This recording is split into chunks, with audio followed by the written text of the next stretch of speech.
Il calo è netto e costante, anche se minore rispetto a quello programmato. Diminuiscono i morti sulle strade, sono stati 301 in Veneto nel 2017, 46 in provincia di Padova.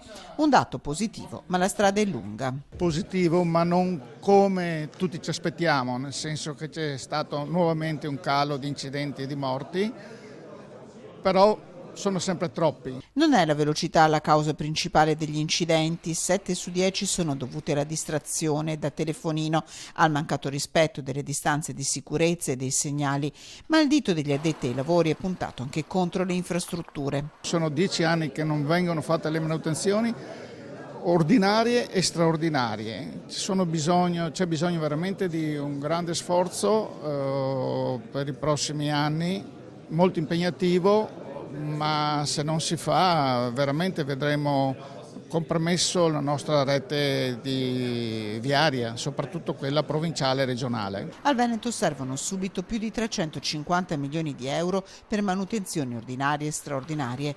A Padova un inizio di lavoro c'è stato.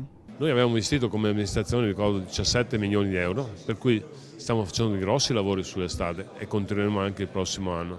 Per quanto riguarda anche l'illuminazione, abbiamo concordato da poco, l'altro giorno, con ERA, che l'Arcella sarà illuminata a LED. C'è poi il parco auto, 7 su 10 sono da Euro 0 e Euro 4, non dotate dei nuovi sistemi di guida assistita che in molti casi salvano la vita. Gli incidenti sono un problema sociale, per questo sono fondamentali prevenzione e informazione. Io ripeto sempre, quando si sale in auto bisogna pensare che stiamo guidando un'arma. Okay? Quindi dobbiamo concentrarsi in quello che facciamo e stare molto attenti.